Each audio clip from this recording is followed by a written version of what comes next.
Mesdames, messieurs, bonjour, bonsoir à vous et bienvenue dans cette nouvelle vidéo critique du nouveau L'Âge de Glace sorti sur Disney+ il y a quelques jours. Le monde souterrain.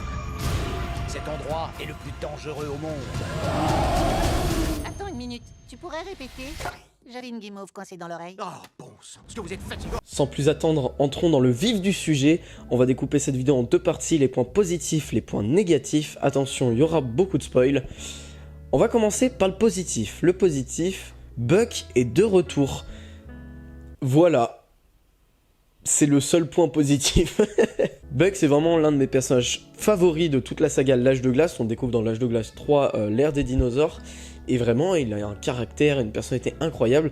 Et on le retrouve dans le 5 qui est de qualité plus ou moins bonne, plus moins bonne quand même. Et là, ce qu'ils nous promettent, donc le titre c'est quand même L'Âge de Glace, les aventures de Buck Wild.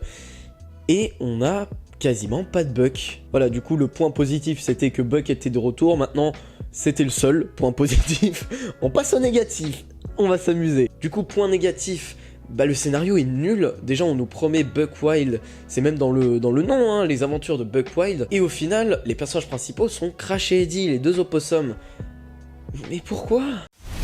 Il est temps qu'on fasse nos bagages et qu'on laisse notre trace dans ce monde. La liberté des opossums! Aucun personnage n'a aucune évolution, il n'y a pas d'évolution de personnage, voilà. Sauf Crash et Eddie, et encore, j'appelle même pas ça une évolution de personnage. Enfin, en gros, Crash et Eddie veulent s'émanciper de Ellie, et en fait, ils font que de la merde tout le long. Combat final, et hop, ils sont grands. C'est pas une évolution de personnage, ça. J'ai le seum. Oui, je suis énervé, j'ai le seum. En plus, le peu d'histoire qu'ils arrivent à nous donner, c'est bâclé. Enfin, on nous donne un semblant de background à Buck, où on sait que quelques années auparavant, il avait une espèce d'équipe Avengers. Tu peux nous en dire un peu plus sur ton équipe de super-héros? En ce qui me concerne, je n'emploierai pas le terme super-héros. Mais je ne vous interdis pas de l'utiliser. Sauf qu'il y en a plusieurs d'entre eux qui sont morts à cause d'une erreur de Buck. C'est triste. Mais les gars, on connaît même pas leur nom. Tu sais pas qui sont morts, il y a aucun attachement au personnage. C'est bâclé à balle.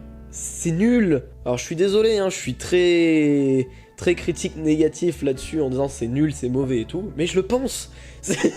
Parlons des visuels, les visuels qui sont pas terminés. La 3D a évolué, oui, sur 2-3 scènes, elle est assez belle, il y a des détails sur les poils, les machins, mais 95% du film, les visuels ne sont pas terminés, la 3D n'est pas finie, je suis désolé, c'est moche. Parlons aussi du méchant, franchement je sais même plus son nom, ça fait 2 jours que j'ai vu le film, je sais même plus son nom. C'est un méchant oubliable, pas du tout cohérent. Enfin, en fait le méchant c'est un dinosaure, et les dinosaures, et c'est même dit dans le film, les dinosaures ne parlent pas normalement, mais lui il parle parce qu'il a un plus gros cerveau que les autres. Il a une intelligence plus développée. Et parce qu'il a une intelligence plus développée, donc il est méchant. Il a pas de but, c'est un méchant plat qui est pas du tout impactant. En fait, il n'y a pas, entre guillemets, d'attachement au méchant, dans le sens où il a pas de but, son seul but c'est d'arrêter Buck. Voilà, c'est un méchant très méchant, en fait c'est le cliché du méchant très méchant qui est méchant pour être méchant. Enfin même visuellement en fait il est pas du tout impactant, il est tout petit, il est violet. Enfin voilà, ça pouvait être une idée intéressante mais qui est pas du tout développée. Et parlons surtout des facilités scénaristiques, mesdames, messieurs, mais je suis énervé. Mais les facilités scénaristiques, il y en a 50 000. Alors je vais pas toutes vous les citer, mais parmi les plus grosses, c'est vraiment Crash et Eddie se baladent, se cassent la gueule, font un trou sous la glace, et comme de par hasard, c'est l'entrée de la caverne pour aller vers le monde des dinosaures, et en plus c'est la même que dans L'Âge de Glace 3, c'est la même entrée, comme par hasard. Ça n'a aucun sens. Deuxième facilité scénaristique, c'est vraiment les deux plus grosses que j'ai retenues. Deuxième facilité scénaristique, c'est vraiment la bande Manny, Ellie, Diego, Sid, tout ça, on les voit pas beaucoup. Franchement, ils ont quoi, 3 à 5 minutes à tout casser dans tout le film. C'est pas un problème. C'est pas vraiment un L'Âge de Glace, c'est plutôt un film de transition. C'est pas eux les personnages principaux, donc ça je comprends. Mais du moment où ils se rendent compte que Crash et Eddie ont disparu, ils partent à leur recherche. Et le film dure en gros 1h30. À 1h20 de film, pendant le combat final, ils retrouvent l'entrée de la grotte. Et au même moment où ils entrent dans la grotte, il y a Maman T-Rex de l'âge de glace 3 qui passe pile poil au même endroit, vu l'immensité de là où habitent les dinosaures, j'ai pas le nom. Comme par hasard, ils entrent, Maman T-Rex passe par là. Et du coup, juste pour justifier le fait que Manny et sa bande arrivent beaucoup plus vite vers Crash Eddy au lieu de traverser tout l'île et que ce soit chiant, quoi. Non, faut pas faire un truc comme ça. Enfin, je comprends la facilité scénaristique parce que ça aurait été chiant de voir tout Manny et sa troupe traverser toute l'île juste en marchant sans rien qui se passe. Mais à ce moment-là, c'est soit tu coupes ton film en deux parties, soit tu le fais, je sais pas, 10-15 minutes plus long à tout casser. Enfin, le film dure 1h30, ça aurait rien coûté de faire durer le film 10-15 minutes de plus, juste pour développer un semblant d'histoire. De toute façon, toutes les intrigues sont bâclées dedans, donc un peu plus, un peu moins.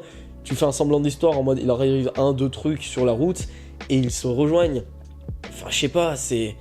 Et là, non, ta Maman T-Rex, il passe comme par hasard au même endroit. Je suis désolé, mais ça n'a aucun sens. Ça m'énerve, parce que ils nous promettaient un super bon film. Parce que, comme je le disais au début de la vidéo, Buck, c'est un personnage très stylé, qui a l'air d'avoir un passé de fou. Enfin, quand tu vois, quand il raconte ses anecdotes dans l'âge de glace 3, c'est juste génial.